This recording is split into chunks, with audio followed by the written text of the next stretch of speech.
Hey, what's up everybody? This is Maddie Moon from moonfitness.net.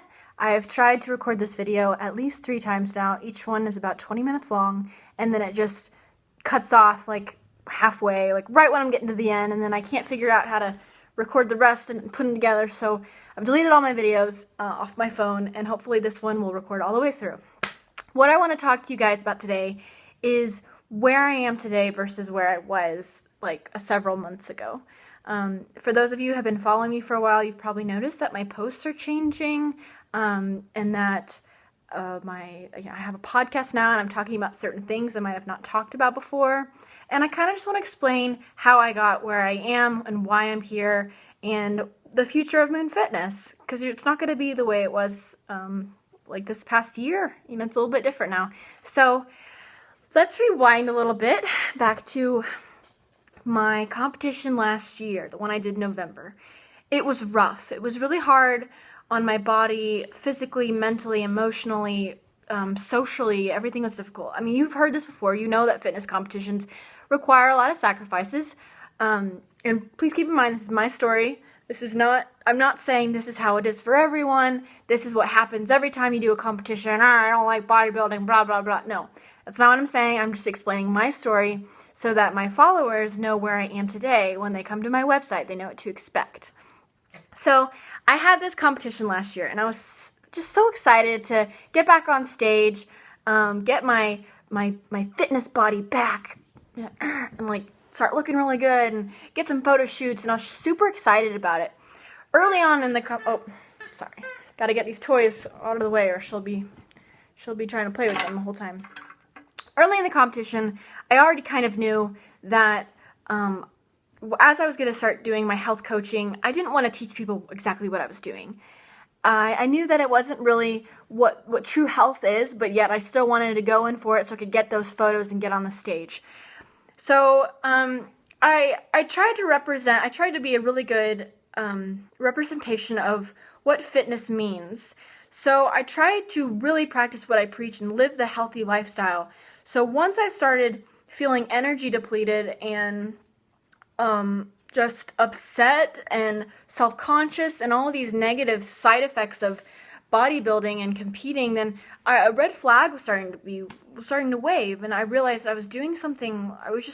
I didn't want y'all to see this side of me, really. I didn't want you to see me eating my Tupperware meals and like being proud of it, but actually feeling really crappy on the inside. I wanted to hide the crappy feeling, so no one really knew that I felt terrible as I was preparing for that show. I was eating like 900 calories, I was missing out on all these social events, I was hungry all the time, but I mean legitimate hunger. I've never been this hungry before, and I'm not saying I'm starving. I live in America. I have a beautiful life. I had the privilege to go to my fridge and eat when I wanted to, but I didn't. I didn't take advantage of that. I felt very chained to this diet. So I was eating 900 calories, starving. I had 100 days of straight cardio. I didn't take one day off because I was told not to take a day off. And once the actual show came, I remember laying in my hotel bed with my parents, or my mom and my sister, and just saying out loud, without even thinking about it, this wasn't worth it. This was awful. The people at the show were kind of rude to me. The music wasn't that great. Like, just everything, like I didn't feel like a rock star. I didn't feel wonderful. I was just looking at everyone else's bodies and just thinking to myself, I am not up to par. I don't look the way I need to be looking like on this day. And I put so much self-worth into what I looked like on that day. I just bypassed the satisfaction and the gratitude and the self-accomplishment factors that come into play on show day. Usually you feel wonderful because you got on that stage and you kicked butt and you look great, and all of those things were just out of my mind because I was so focused on, I don't look good enough. I don't look how I wanted to look. I started training for this 4 months ago. I was expecting to have 6% body fat, and I'm not there. And all those thoughts were just so clouding, I couldn't take a step back and say, good for me. Like, good for me for doing this.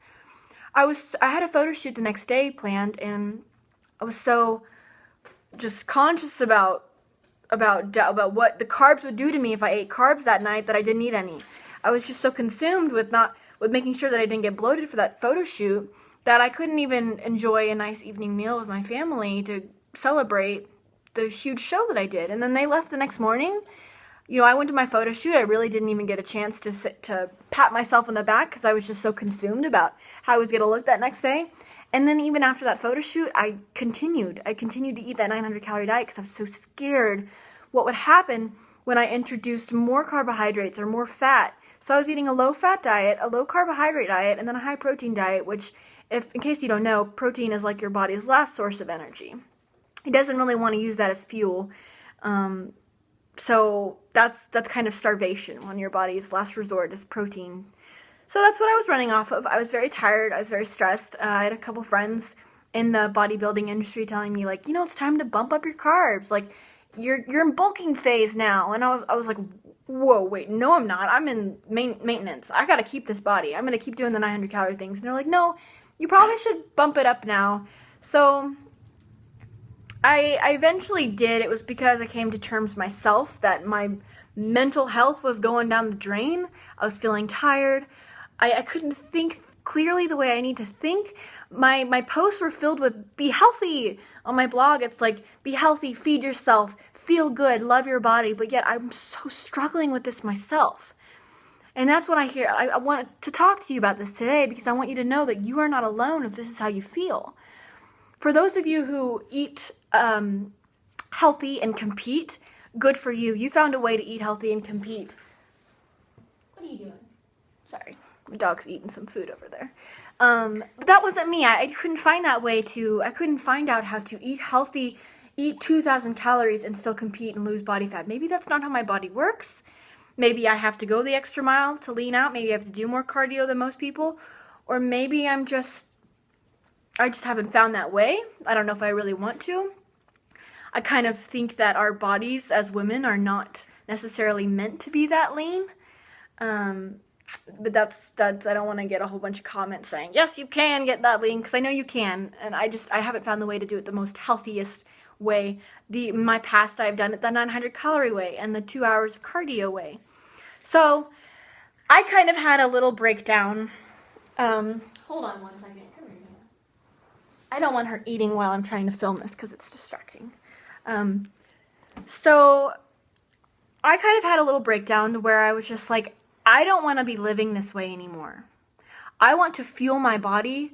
I want to really practice what I preach, that health is number one. I don't want this pressure of being 6% body fat for the rest of my life. I don't want to be, 30 years old and stressing about the same things I stressed about when I was 11. I don't want to be 80 alone with a million cats stressing about my body, because the truth is no one cares what I look like. Why do I put so much pressure on myself to look this certain way, to have this tiny measure of body fat? For who? For me? Because my standard of perfection will never be met. The world doesn't care what I look like. Maybe a couple judges do when I get on that stage, but that's voluntary. That's me deciding to get on that stage to be judged. If I can finally put away that stress to look perfect for myself and then stop caring what people think about me, considering they don't care and they don't even think about me, then I can find such a happier place in my life. I will be at such a happy place. So what did I do? I decided to put away the competition suit, to put away the scale, the measuring cups, to get off of Instagram and social media where I can stare at other people's bodies all day long. I went the extra mile and I moved. I got a dog. I live in Colorado now, in case y'all don't know. I live in Boulder. I was in Austin, Texas. It's been really good for me. It's been really good for me. I unplugged. I got solitude. I focused on myself. And I feel so much better on the inside and on the outside.